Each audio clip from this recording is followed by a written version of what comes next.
कपाट शीतकालीन गद्दी के लिए रवाना हुए हैं बाबा केदार। शीतकाल में ऊखे मठ में विराजमान रहेंगे बाबा केदार। तो बड़ी खबर आपको बता रहे हैं, बाबा केदारनाथ के कपाट बंद हो गए। अब 6 महीने के लिए बाबा केदार समाधि में लीन हो गए हैं। कपाट बंद होने के बाद पंचमुखी चल विग्रह उत्सव टोली ऊखे मठ के लिए रवाना हो गई है। पंचमुखी चल विग्रह उत्सव टोली आज रात प्रवास रामपुर के लिए पहुंचेगा। पंचमुखी चल विग्रह उत्सव टोली 29 अक्टूबर को शीतकालीन गद्दी स्थल ओमकारेश्वर मंदिर ऊखी मठ में विराजमान होगी। तो केदारनाथ में फिलहाल बंद हो गए बाबा केदारनाथ के कपाट। सुबह 8:30 बजे बाबा के कपाट बंद हुए हैं। बड़ी खबर आपको बता रहे हैं। और इस दौरान पूरे विधि विधान के साथ पूजा आरती के साथ बाबा के कपाट जो है वो बंद किए गए हैं। कपाट बंद होने पर और 3000 से ज्यादा श्रद्धालु इस समय मौजूद है। 15 लाख से अधिक श्रद्धालुओं ने अब तक दर्शन पूजन किया। और आज रात रामपुर में प्रवास जो है डोली करेगी स्वयंभू लिंग को समाधि केदारनाथ के। भगवान केदारनाथ के कपाट बंद हो गए हैं। 6 महीने के लिए बाबा केदार की समाधि में लीन हो गए हैं।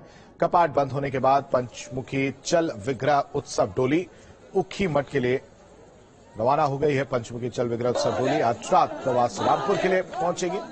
और पंचमुखी चल विग्रह उत्सव डोली उसके बाद 29 अक्टूबर को शीतकालीन गद्दी स्थल ओमकारेश्वर मंदिर ऊखी मठ में विराजमान होगी। केदारनाथ धाम में चटक धूप खिली हुई है। बाबा केदारनाथ की भक्ति में भक्त डूबे हुए हैं। और इस सीजन अगर बात की जाए तो 15,61,000 श्रद्धालुओं ने बाबा केदार के दर्शन किए हैं।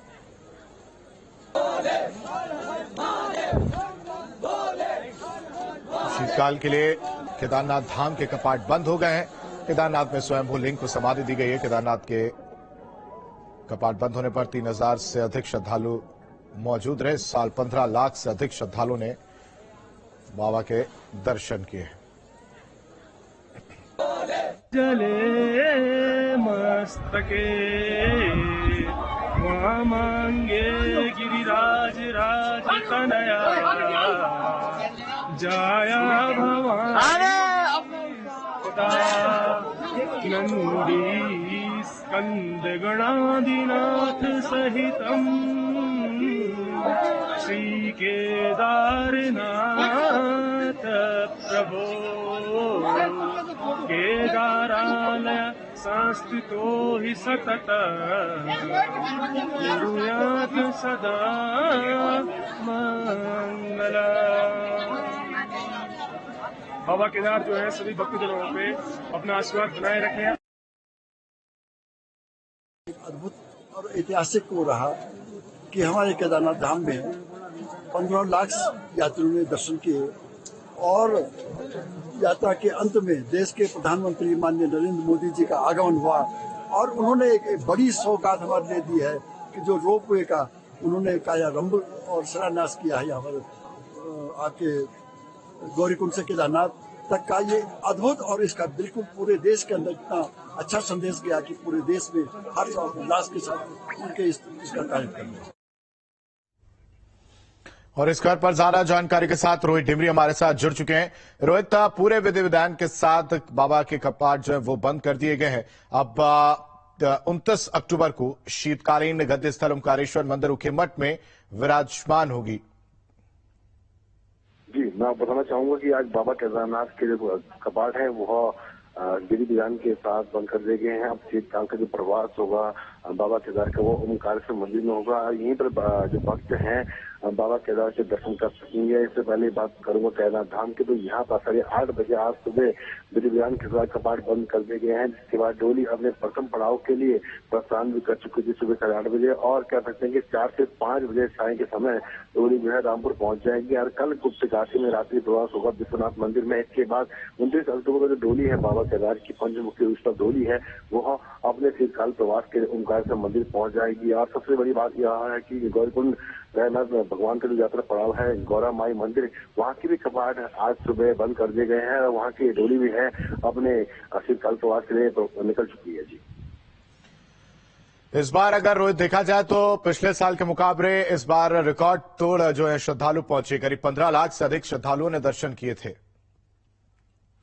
ये आपको बताना चाहूंगा कि इस बार जो यात्रा रही है केदारनाथ धाम की काफी ही रिकॉर्ड तोड़ रही है। पहली बार ऐसा देखने को मिला है कि 15,61,000 तीर्थ यात्री हैं, श्रद्धालु है देश विदेश से केदारनाथ धाम पहुंचे हैं। और इससे पहले 2019 की हम बात करेंगे तो 10 लाख का आंकड़ा था, वह भी अपने आप में रिकॉर्ड था। लेकिन इस बार जो आंकड़ा है उसमें पुराने सभी रिकॉर्डों को ध्वस्त कर दिया गया है। इसके अलावा हम बात करेंगे तो कारोबार की बात करें तो कारोबार भी इस बार अच्छा खासा कह सकते हैं, बेहतर कारोबार इस बार लोगों ने किया है। घोड़े खच्चरों में ही 1 अरब तक की कमाई यहाँ पर घोड़े खच्चरों की हुई है, जबकि सरकार को जो राजस्व मिला है वह 9 करोड़ का राजस्व घोड़े खच्चरों से मिला है। इसके अलावा जो हेली सेवाएं यहाँ पर संचालित होती हैं वो उनमें भी 75 करोड़ का जो है कारोबार इस बार केदारनाथ में किया है। डंडी कंडी से लेकर हम बात करेंगे पालकी से बात करेंगे तो यहाँ पर उनके भी कारोबार जो करोड़ों का हुआ है। जो होटल स्वामी है जिनके द्वारा कह सकते हैं यहाँ पर रहने खाने की व्यवस्था की जाती है, तो होटल संचालक और रेस्टोरेंट संचालक की यहाँ पर करोड़ों की आय यहाँ पर हुई। तो कह सकते हैं कि 2 साल जो कोरोना महामारी के यहाँ बीते हैं,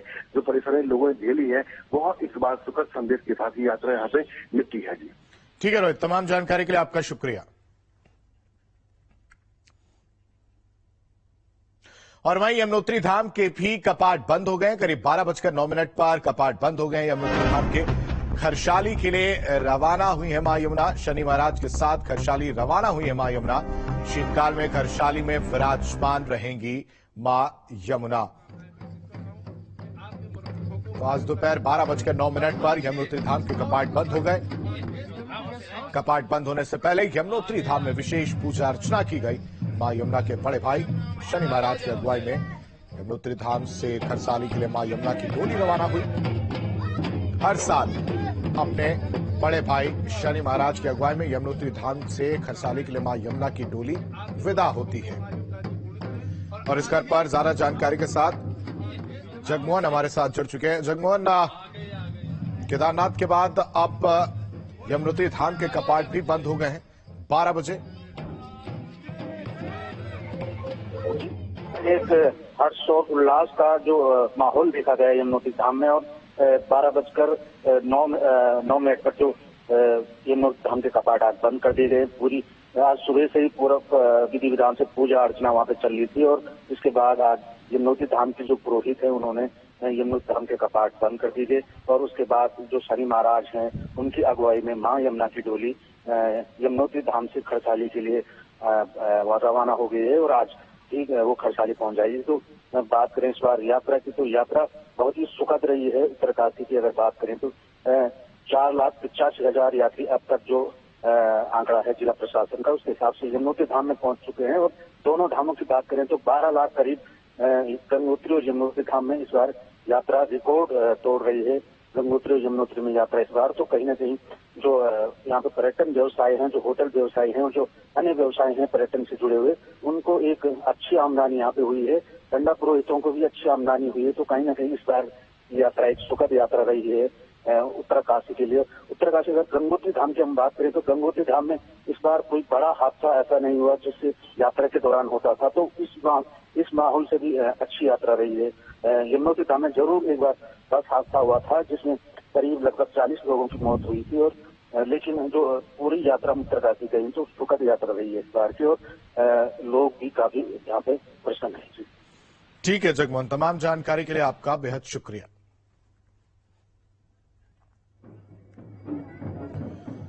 और बड़ी खबर बताएं, महिला क्रिकेटर्स के हित के लिए बीसीसीआई का ऐतिहासिक फैसला। क्रिकेटर्स के लिए पे इक्विटी पॉलिसी लागू होगी। पुरुष और महिला क्रिकेटर्स को समान मैच फीस मिलेगी। महिलाओं को भी पुरुष के समान ही मैच फीस मिलेगी। टेस्ट क्रिकेट में एक मैच के लिए 15 लाख रुपए मिलते हैं। वनडे में पुरुषों को मैच के लिए 6 लाख रुपए दिए जाते हैं। पुरुषों को T20 के एक मैच के लिए 3 लाख रुपए मिलते हैं। तो अब ये ऐतिहासिक फैसला, बीसीसीआई का यह बड़ा फैसला, जहां अब पे इक्विटी जो पॉलिसी है क्रिकेटर्स के लिए, चाहे वो महिला चाहे वो पुरुष, दोनों के लिए लागू होगी। एक समान मैच फीस मिलेगी।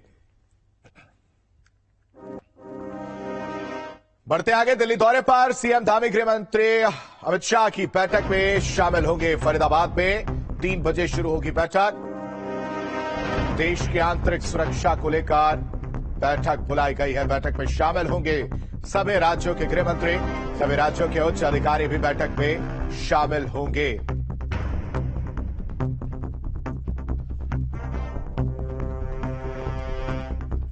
तो दिल्ली दौरे पर सीएम धामी गृह मंत्री अमित शाह की बैठक में शामिल होंगे। फरीदाबाद में 3 बजे ये बैठक जो है शुरू होगी। देश की आंतरिक सुरक्षा और कई अहम मुद्दों पर, कई अहम टॉपिक्स पर बात होगी। महिला सुरक्षा को लेकर, कानून व्यवस्था को लेकर, देश की आंतरिक सुरक्षा को लेकर यह बैठक बुलाई गई है, जो ये बैठक में सीएम धामी शामिल होंगे। 2 दिवसीय चिंतन शिविर आयोजित किया जा रहा है। इस चिंतन शिविर की अध्यक्षता केंद्रीय गृह मंत्री अमित शाह करेंगे। आंतरिक सुरक्षा के मुद्दे पर शिविर में पुलिस के आधुनिकीकरण, साइबर अपराध प्रबंधन, आपराधिक न्याय प्रणाली में आईटी के बढ़ते उपयोग, भूमि सीमा प्रबंधन, तटीय सुरक्षा, महिला सुरक्षा, मादक पदार्थों की तस्करी जैसे मुद्दों पर विचार विमर्श किया जाएगा। केंद्रीय गृह मंत्री बैठक के उद्घाटन और समापन सत्र दोनों को संबोधित करेंगे। चिंतन शिविर में 7 अलग अलग सत्र होंगे, जिसमें राज्यों के गृह मंत्री प्रस्तुतिकरण देंगे। उत्तर प्रदेश में बीते 5.5 सालों में कानून व्यवस्था के मोर्चे पर सरकार की सफलता के पीछे छिपे प्रयासों और इच्छा शक्ति की कहानी मुख्यमंत्री योगी आदित्यनाथ दूसरे राज्यों के गृह मंत्रियों के सामने रखेंगे। बताएंगे कि किस तरह प्रदेश में जीरो टॉलरेंस की नीति के तहत माफिया और अपराधियों की काली कमाई से जुटाई गई संपत्तियों पर बुलडोजर चला और पूरे देश के लिए उदाहरण बना। वहीं उत्तराखंड के सीएम पुष्कर सिंह धामी चिंतन शिविर में हिस्सा लेने के लिए नई दिल्ली पहुंच गए हैं। देश की सुरक्षा के लिहाज से बहुत ही महत्वपूर्ण शिविर हो रहा है सुरक्षा की दृष्टि से। उत्तराखंड यहाँ भौगोलिक रूप से और सामरिक रूप से बहुत महत्वपूर्ण है, बहुत महत्वपूर्ण है, जहाँ दो अंतर्राष्ट्रीय सीमाएं भी उत्तराखंड राज्य से मिलती है। ऐसे में जो भी उत्तराखंड राज्य का इनिशिएटिव है या उत्तराखंड राज्य जिस पर काम कर रहा है आंतरिक सुरक्षा की दृष्टि से और देश की सुरक्षा की दृष्टि से, इन सब मैं देश के सामने रखूंगा। चिंतन शिविर में साइबर अपराध प्रबंधन के लिए इकोसिस्टम विकसित करने सहित देश में महिलाओं की सुरक्षा पर विशेष बल दिया जाएगा। Team news state. और देहरादून से बड़ी खबर है, जहां जल्द गठित होगी कांग्रेस की नई कार्यकारिणी। प्रदेश अध्यक्ष करण मारा ने जानकारी दी है। इस बार कांग्रेस की कार्यकारिणी समिति होगी। कार्यकारिणी में 35 महामंत्री, 25 उपाध्यक्ष होंगे। कांग्रेस की कार्यकारिणी में करीब 40 सचिव बनेंगे। सभी पदाधिकारियों को जिम्मेदारी दी जाएगी। जिलों, महानगरों, फ्रंटल संगठनों के प्रभारी बनाए जाएंगे और हर 2 महीने में कार्यों की समीक्षा भी जो है वो की जाएगी। तो उत्तराखंड कांग्रेस को जल्दी प्रदेश कार्यकारिणी का गठन जो है किया जाएगा। वहां पर कांग्रेस प्रदेश अध्यक्ष करण मारा ने जानकारी दी है कि नई प्रदेश कार्यकारिणी में 35 महामंत्री, 25 उपाध्यक्ष और 40 करीब सचिव बनाए जाएंगे। कांग्रेस प्रदेश अध्यक्ष ने कहा है कि इस बार महामंत्रियों को अलग अलग प्रभार दिए जाएंगे, जिससे कि उनकी जिम्मेदारी तय हो सकेगी। और इस खबर पर सुरेंद्र रसीला हमारे साथ जुड़ चुके हैं। सुरेंद्र, कांग्रेस प्रदेश अध्यक्ष करण मारा ने यह जानकारी दी है, कब तक गठन करने की बात कही है कार्यकारिणी को लेकर? देखिए, कांग्रेस प्रदेश अध्यक्ष ने कहा है कि जल्द ही ये कमेटी का गठन हो जाएगा। लगभग कमेटी फाइनल हो चुकी है, लेकिन केंद्रीय नेतृत्व के अप्रूवल के बाद भी ये कमेटी अस्तित्व में आएगी। और क्योंकि अभी राष्ट्रीय अध्यक्ष का चुनाव कुछ ही दिनों पहले हुआ है, तो राष्ट्रीय अध्यक्ष जब इसे अनुमति दे देंगे तो उसके बाद ये पूरी जो कमेटी है वो प्रभावी हो जाएगी। करण मारा का कहना है कि इस बार पहले की तुलना में छोटी ये कमेटी होगी, जिसमें कम सदस्यों को लिया जाएगा फिलहाल। और दूसरा, प्रदेश महामंत्री जो होंगे उनको प्रभार दिए जाएंगे, अलग अलग प्रकोष्ठों की जिम्मेदारी होगी। नगर पालिका, नगर पंचायत और इसके अलावा नगर निगम, इनकी भी अलग जिम्मेदारी इनको दी जाएंगी। तो इस बार इनका कहना है कि छोटे स्वरूप में कार्यकारिणी होगी, लेकिन इफेक्टिव तौर पर नजर आएगी। सुरेंद्र, क्या प्रारूप रहने वाला है, किस तरह की जिम्मेदारी देखने को मिल सकती है? देखिए, यही जानकारी जो मैं दे रहा था कि जो कमेटी होगी उसमें जिम्मेदारियां अलग अलग होंगी। नगर पंचायत, नगर पालिका, नगर निगम, उसका की जिम्मेदारी इनको होगी। इसके अलावा जो अलग अलग प्रकोष्ठ हैं उनकी जिम्मेदारियां भी इनको देंगे। जो आनुवांशिक संगठन है उनको लेकर भी उसकी जिम्मेदारी तय होगी। तो कमेटी जब सामने आएगी उसमें ये देखना होगा कि किन नेताओं को तरजीह दी जाती है, क्योंकि कांग्रेस की कार्यकारिणी को लेकर सवाल उठ रहे हैं कि आखिरकार कांग्रेस अध्यक्ष के निर्वाचन पर लंबा समय हो चुका है, लेकिन अभी तक कार्यकारिणी का इंतजार लोगों को है। ठीक है सुरेंद्र, तमाम जानकारी के लिए आपका शुक्रिया। बढ़ते आगे, उत्तराखंड विधानसभा के शीतकालीन सत्र की तैयारियां शुरू हो चुकी हैं। सप्लीमेंट्री बजट के लिए विभागों से प्रस्ताव मांगे गए हैं। उत्तराखंड विधानसभा के शीतकालीन सत्र की जो तैयारियां हैं वो शुरू हो चुकी हैं। सप्लीमेंट्री बजट के लिए विभागों से प्रस्ताव मांगे गए हैं। और देहरादून से बड़ी खबर है, जहां उत्तराखंड के पूर्व डीजीपी BS